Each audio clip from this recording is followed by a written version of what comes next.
Thank you for joining me for another episode of A Little Bit Mental. So go ahead and hit that subscribe and share button. Then head on over to the community page for daily updates. So let's get started. Today's episode, we're going to continue coercive control. Today we're going to talk about the language of illusion, unmasking, gaslighting, and DARVO. So let's get started. Welcome back.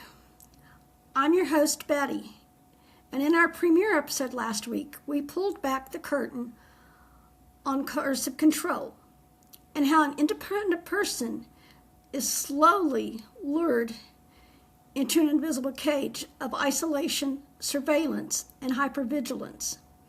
But once that cage is built, how does a controller maintain the lock? How do they stop you from breaking free? They do it by altering the rules of reality itself. They weaponize conversation. Think about a moment in your life where you confronted someone with clear, undeniable proof of an action that hurt you. Maybe you found an inappropriate text message on a screen. Maybe you uncovered a blatant lie about where they were the night before, or found a hidden financial statement. You walked into the conversation calmly, holding the facts in your hand. Yet within 5 minutes, the entire world flipped upside down. The conversation twisted so violently that by the end of it, you were the one crying. You were the one slammering, apologizing, or being crazy, and begging for their forgiveness. You walked out of that room completely dazed, staring at the floor, wondering if you had somehow didn't remember it right. How does a conversation about their bad behavior turn into a criminal trial about your character? Today we're going to unmask the language of illusion. We're going to strip away the internet buzzwords to look at the raw psychology of gaslighting and a highly calculated behavioral sequence known as DARVO. We're going to look at the exact chronological stages of how a mind is forced to doubt its own eyes, analyze a real-time argument loop, and arm you with the precise, unshakable boundary tools you need to stay anchored in the truth. So let's get grounded, trust your eyes, and let's get a little bit mental. The term gaslighting, it has become completely saturated in our modern culture. We see it on TikTok, we see it in pop psychology memes, and it's frequently weaponized as a casual insult for anyone who simply disagrees with us. But when we look at it through a clinical, trauma-informed lens, gaslighting, it's not just lying. It's a systematic, deliberate, long-term psychological campaign. And it's designed to erase a person's intuition and to destroy their self-confidence, and to force them to rely entirely on the abuser for the truth. The term famously originates from the 1938 play Gaslight, where a husband intentionally dims the gas-powered lights in their home every night. When his wife points out that the room is getting darker, he looks her dead in the eye and insists the lights haven't changed, claiming she's losing her mind. Over time, she stops trusting her own sensory perception.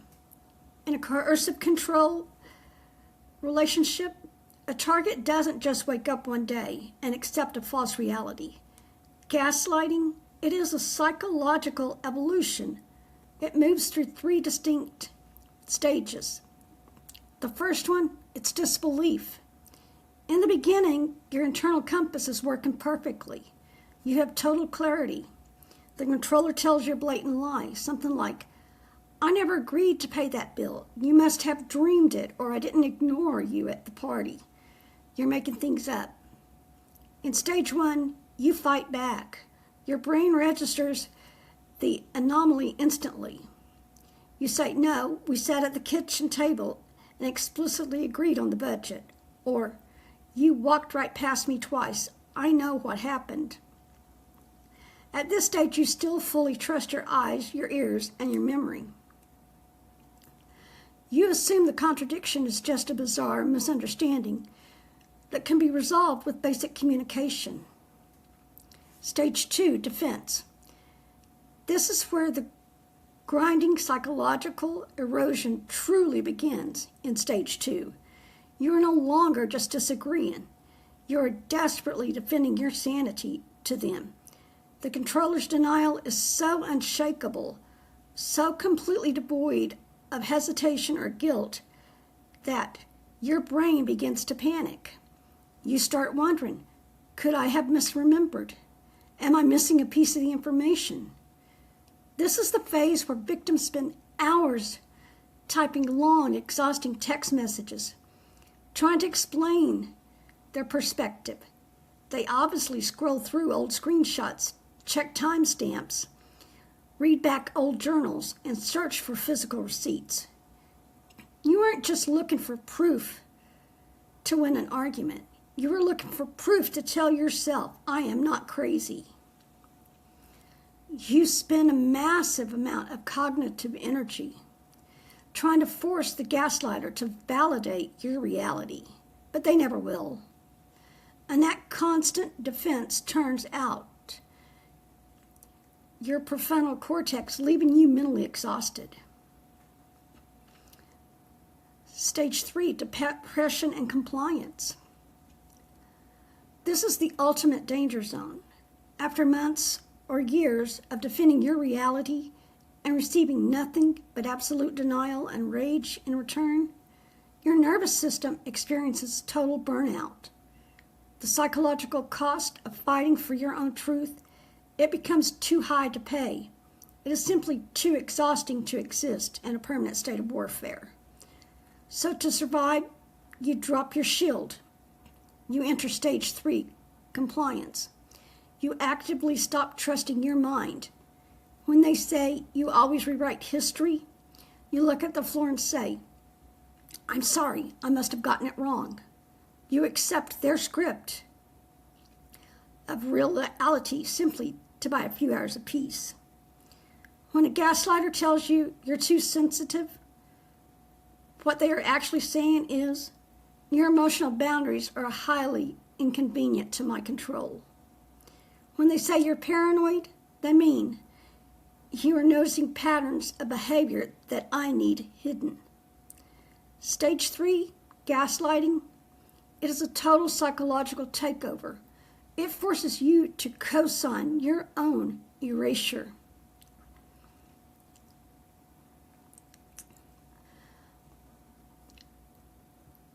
Okay.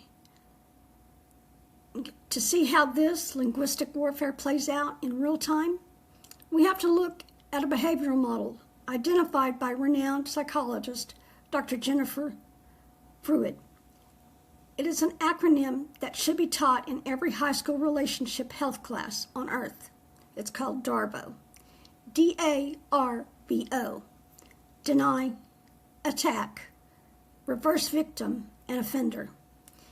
This is the exact chronological sequence used by controllers to flip accountability, to escape a boundary, and leave you carrying the guilt for a mistake they committed. Let's map out a script that happens in living rooms and kitchens across the world every single weekend. Let's look at the Friday night twist. Imagine you're folding laundry on a Friday evening. Your partner's sitting on the couch and their smartphone is sitting face up on the coffee table. Suddenly the screen lights up with a preview of a text message from a former partner or a coworker. They explicitly promise to stop contacting. The message is undeniably intimate and inappropriate. Your heart stops. That cold, paralyzing jolt of hypervigilance hits your chest. You take a deep breath. You've spent the last week telling yourself you need to stand up for your boundaries. You walk over calmly, point to the screen, and say, "Hey, I just saw a message from Sarah pop up on your phone. We explicitly agreed 3 months ago that you wouldn't be in contact with her anymore. What's going on?" In an emotionally healthy relationship, this opens a difficult, uncomfortable, but accountable conversation. But watch how fast the DARVO trap snaps shut on your mind. Part 1, deny. The very first move is absolute, unthinking denial. They look at you with total calm and they say, "I have no idea what you're talking about. I haven't texted Sarah in months. You didn't see anything. The screen didn't light up. You're completely imagining things." When they look at your face and realize that standard denial isn't working, because the phone is literally sitting right there between you, they immediately skip to phase 2, attack. Their tone instantly shifts from defensive to highly aggressive. They use anger to shock your nervous system. "Why are you hovering over my phone anyway? Are you actively tracking my screen? You're acting completely psycho right now. This is a massive violation of my basic privacy. I can't even leave my phone on the table without you acting like an insecure warden." Notice what just happened. The topic of the conversation is no longer their inappropriate text message. The topic has been successfully shifted to your perceived paranoia and boundary violation. Your brain is forced to process an attack on your character, which causes you to start stuttering and trying to defend yourself. But before you can even get a word out, they execute the final lethal move. Phase 3, reverse victim and offender. They stand up from the couch, throw their hands in the air, and look at you with deep disgust. "I work 50 hours a week to provide for this household. I sacrifice everything for us. And I come home on a Friday night to an absolute clinical interrogation? I can't even have a single hour of peace in my own house because your deep insecurities are rotting this relationship from the inside out. You know what? I'm leaving. I cannot handle your toxicity tonight. You ruined Friday night." They grab their keys, slam the door, get in their car, and drive to the night. Look at the scoreboard of that 2-minute conversation. You walked in with clear evidence of a boundary violation. By the end of it, they are driving away completely unaccountable. And you're standing alone in the kitchen crying, shaking, and staring at the floor. You're wondering if you are too insecure, and you're feeling an immense wave of guilt for ruining the weekend. They never answered the question about Sarah. They never apologized. They completely flipped reality, transforming themselves into the injured party and converting you into the abuser. That is the devastating power of DARVO. It is a linguistic shell game designed to make accountability impossible. So when you live inside a relationship dominated by gaslighting and DARVO, your brain enters a state of chronic psychological fragmentation. You develop a condition known as betrayal trauma.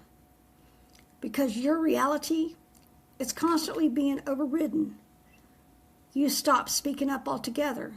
You learn that bringing up a concern will only result in an explosion, a lecture, or abandonment. So you begin to suppress your own intuition. I want to take you through a targeted conversation, a little self-audit. I want you to look back at the last 3 major arguments you had with your partner, your family member, or whoever. Ask yourself these 4 questions. When an argument finishes, is the topic of conversation the exact same thing that started it? Or did the conversation end up being about how you brought it up, your tone of voice, your past mistakes, or your perceived insecurities. The apology audit. Do you find a recurring pattern where you confront someone about an action they took, but by the end of that night, you're the one crying, the only one apologizing, and the only one trying to repair the connection? The scoreboard audit. When they make a mistake, are you expected to give them immediate grace, move on, and stop bringing up the past? But when you make a mistake, is it added to a permanent mental scorecard, brought up months later to justify their behavior? The post-argument isolation. Does the other person routinely use abandonment, like sleeping on the couch, giving you the silent treatment for days, or physically leaving the house without telling you where they are going, as a punishment for you attempting to address a problem? If you answered yes to these questions, I want you to place your hand flat against your chest, take a slow breath, and hear me. You are not losing your mind. The confusion you feel right now, it's not a symptom of a defective brain. It is the natural consequence of having your reality intentionally scrambled. You're playing a game where the other person owns the rule book and changes the score whenever they are losing. It is impossible to find clarity in an environment designed to keep you blind. So how do we break the spell of the language of illusion? If you are trapped in a loop with a master gaslighter or someone who uses DARVO effortlessly, the traditional advice of just communicate better or use I statements is completely useless. In fact, standard communication tools can often be weaponized against you. A controller does not enter an argument to understand you. They enter an argument to conquer you. To reclaim your sanity, you have to shift your strategy from trying to win the argument to strategic disengagement. You have to stop playing the game altogether. Here is your unshakable boundary framework for the next time the twist begins. Tool 1, the Anchored Reality Declaration. The moment you see the conversation pivot away from their mistake and toward you, your character must firmly refuse to defend yourself. Do not explain your intentions. Do not justify why you looked at the screen. The second you defend your character, you validate their diversion. Instead, use clear, neutral, non-negotiable scripts.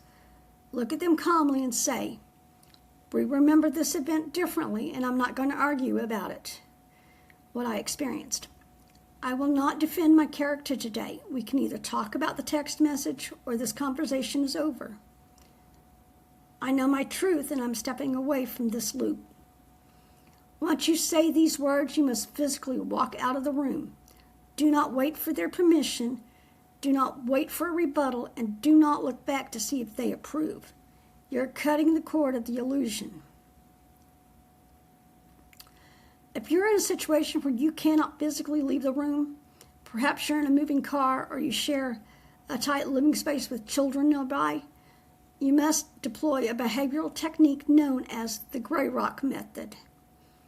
You must choose to become as boring, as unresponsive, and as emotionally uninteresting as a plain gray rock on the ground. Manipulators and controllers, they feed entirely on your emotional reactions. They need your tears, your anger, your defenses, and your panic to fuel their narrative that you are the unstable one. Once they attack you, do not cry, do not yell, do not argue. Respond with flat, monotone, single-word answers. Okay, I hear you. Keep your face expressionless. Keep your eyes steady. When you refuse to give them emotional fuel, the DARVO mechanism short circuits. They will try to escalate to get a reaction. But if you remain an immovable gray rock, they will eventually tire out and look for a target elsewhere. You're preserving your cognitive energy and guarding your peace. In conclusion, your memory is not broken. Your perception is not flawed. You're simply being asked to look into a deeply distorted mirror. The next time you find yourself standing in your living room, carrying the crushing guilt for someone else's mistake, remember what happened before the twist. Hold on to your anchor. Trust your gut. And thank you so much for tuning in to episode 2 of A Little Bit Mental. If this episode helped you in an argument loop in your own life, please share it with a friend who might be walking on eggshells today. So please subscribe and share your thoughts in our community in the comments below. Join us again for episode 3 as we look at the chains of financial and digital surveillance, how smartphones and bank statements are quietly turned into tools of containment. Your mind belongs exclusively to you. Trust your eyes, guard your peace, and own your reality. We'll see you next time. Thank you.